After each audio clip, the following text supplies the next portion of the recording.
Good morning. Welcome back to the Vitality Project. I'm Dr. Bob. Yesterday, I introduced another object of my daily inventory, meant to be suggestive for you to do the same for yourself.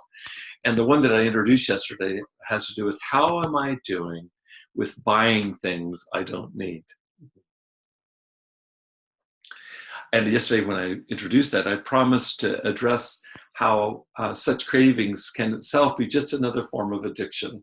We've talked about this in terms of cross addiction. And as I put it yesterday, as a substitute for perhaps what used to drive my or your addiction to substances. Very same kind of deep level process. I'll tell you what I've discovered is that to the extent that I stay connected to myself and to others in meaningful ways, is the same extent to which I am less attached to accumulating things. Let me say that one more time.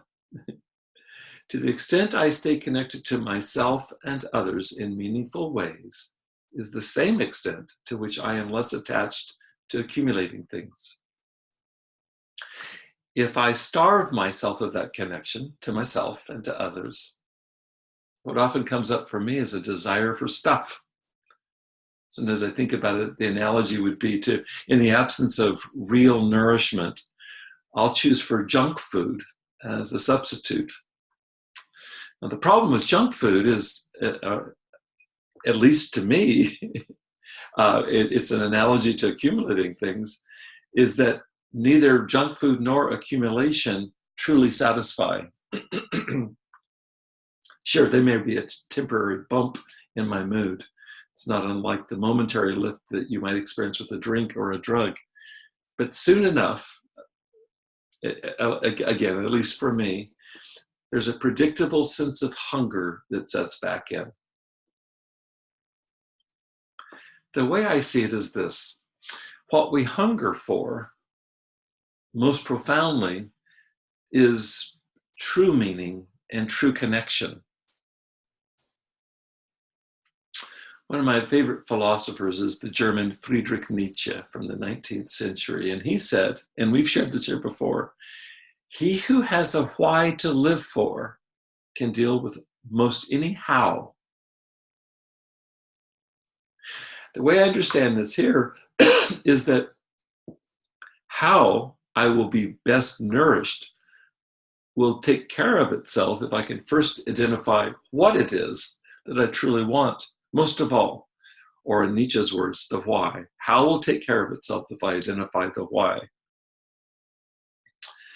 And why, that latter want, that latter drive, is rarely, at least to me, it seems, a thing. I'm sure you've seen, as I have any number of times, a bumper sticker that says this: the most important things in life aren't things. I think that just nails it. What we most want in our lives is connection to our deepest selves, which isn't a thing. A reason for being, why we're here at all, that's also not a thing.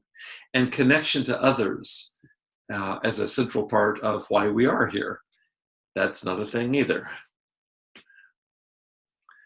Let's do this. Let's come back tomorrow and continue to unpack our daily inventories. This process we're looking at as not only a practical, but also a deeply meaningful and connecting way to live our lives in recovery. Thanks for joining me today. I'll see you tomorrow.